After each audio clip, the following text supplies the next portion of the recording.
'Cause these are my people, and this is my land. This is my land. This is what we pray for. Using nefarious intent network. Well, you've talked about password. In an attempt to keep it hidden. You won't understand. You won't understand. This is my country. Mention now names like Mrs. Merkel, even Vladimir Putin and so on. They all have been young global leaders of the World Economic Forum. Mm-hmm. What we are very proud of now is the young generation, like Prime Minister Trudeau, President of Argentina and so on, so that we penetrate the cabinet. And the title of this session, are we ready for a new world order? I think you need a new world order that China has to be part of the process of creating it, and they have to buy in, they have to own it the same way as, let's say, the United States owns the Washington Consensus, the current order. In times of crisis, the role of governments is more important and more relevant than ever. You know, we are at an inflection point, I believe, in the world economy. Not just the world economy, in the world. It occurs every 3 or 4 generations. But the system we have now has actually broken down, only we haven't quite recognized it. And so you need to create a new one. And this is the time to do it. And to look into constructive ways we can build our common future. Our futures are intrinsically connected to one another, as the profound challenges to mankind, such as climate change, are globally interconnected and require collaborative responses. And now is a time when things are shifting. There's going to be a new world order out there, and we've got to lead it. We've got to unite the rest of the free world. We not only fight for Ukraine, we fight for this new... Bush said, and it's a phrase that I often use myself, that we needed a new world order.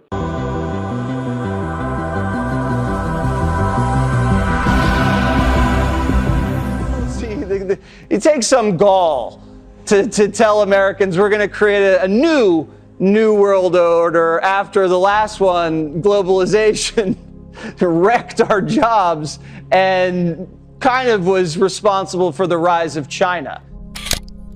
You know, we are at an inflection point, I believe, in the world economy. Not just the world economy, in the world. And now is a time when things are shifting.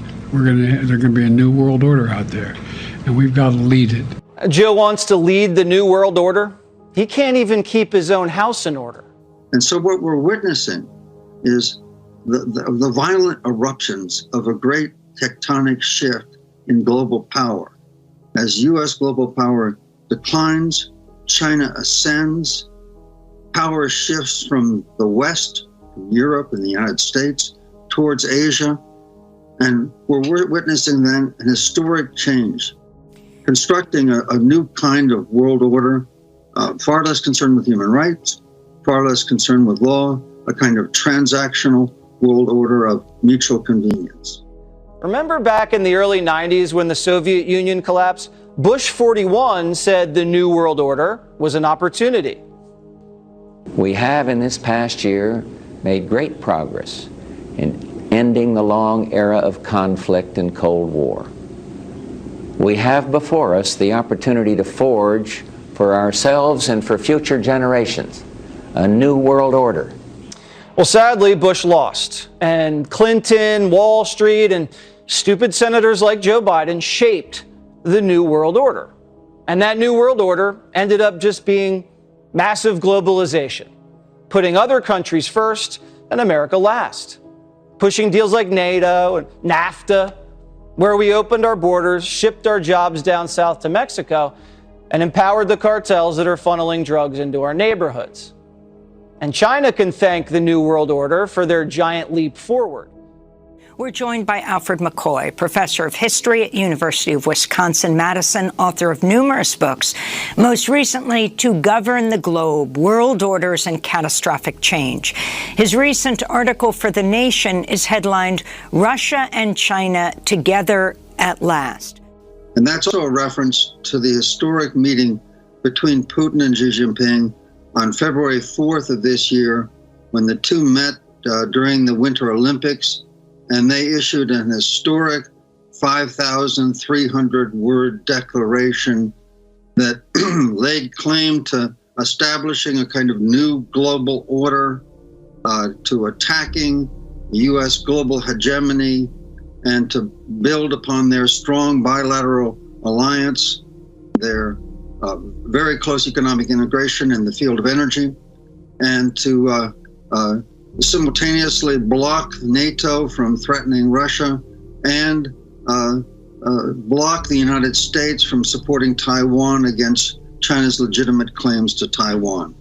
And so, in effect, what that meeting failed to accomplish was it simply failed to break this emerging alliance between China and Russia, which is literally shaking the current world order. The international order that the U.S. and its allies built after World War II is, we are told, crumbling. I really do think this is a moment like the end of World War II, where all of the boats are rocking, but the forces of freedom are doing what they need to preserve and protect themselves. It's about humility, isn't it, Tulsi? It's about recognizing that the American president can't just shape the world however he wants. And part of being intelligent is kind of knowing your limitations. Do you think Joe Biden knows his limitations, or do you think he's so arrogant that he thinks he's just going to, create a new world order? Central to that humility, Jesse, is first and foremost recognizing you're not God. You are not in control. And if you try to pretend that you are, what will result, even with good intentions, what will result, unfortunately, is more suffering, more hardship. For the people in the world that supposedly he's trying to save, he seems to be more focused on trying to be president of the world, and along with the power elite of America, taking this missionary zeal to say, you know what, we're going to set aside the problems that the American people are facing and instead focus on saving the world by spreading democracy everywhere.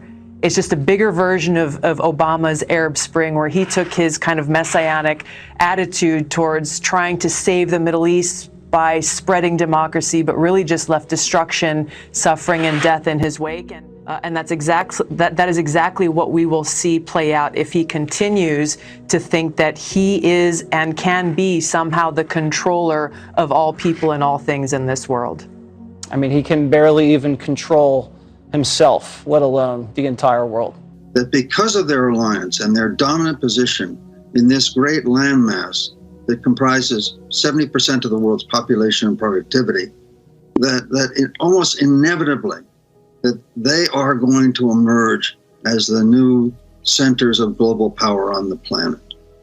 Is that we're seeing a sense of extraordinary confidence from Moscow and Beijing that literally history, and more importantly, geopolitics is on their side.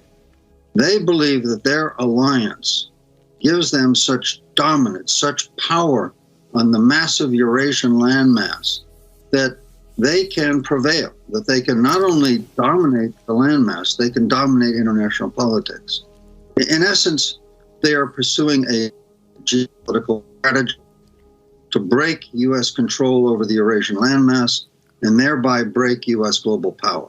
They think that they are witnessing the historic birth of a new world order in which the great global hegemon, the United States, which has dominated the world for the past 70 years, in which its global power is broken and its dominance over Eurasia, something the United States has maintained since the start of the Cold War in the early 1950s, that is coming also to an end.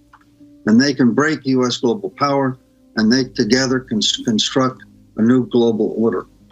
The movement of China to align with Russia, or to, the movement of them to align with Russia, or their proximity of moving closer together, is certainly of great concern to us, as we have expressed. And we are not the only country that has expressed that concern, including many other members of the G7 have expressed exactly that concern. The growing power of China over the Eurasian continent, their Belt and Road Initiative, this $1 trillion development program that now incorporates around 70 nations in Eurasia and Africa, laying down infrastructure, pipelines, railroads, and roads across the whole Eurasian landmass.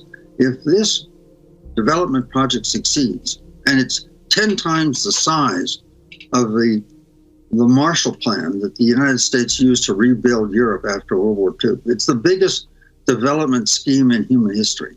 If this scheme works in laying down infrastructure of rails, pipelines, and roads across the Eurasian landmass, and that draws the commerce of Eurasia, home to 70% of the world's population, towards Beijing, then almost as if by natural law, power and prestige and global leadership will flow towards Beijing.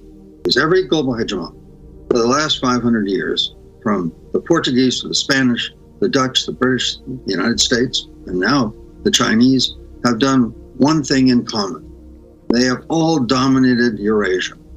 Their rise to global power, including the U.S. rise to global power after World War II, was accompanied by dominance over Eurasia. And decline of all of these global powers, including the United States, has been marked by their declining control over Eurasia. I'd say by 2030, by the end of this decade, it will become clear that U.S. global power is eclipsed, that power has shifted to Beijing on the Eurasian landmass, and they are the new global hegemon.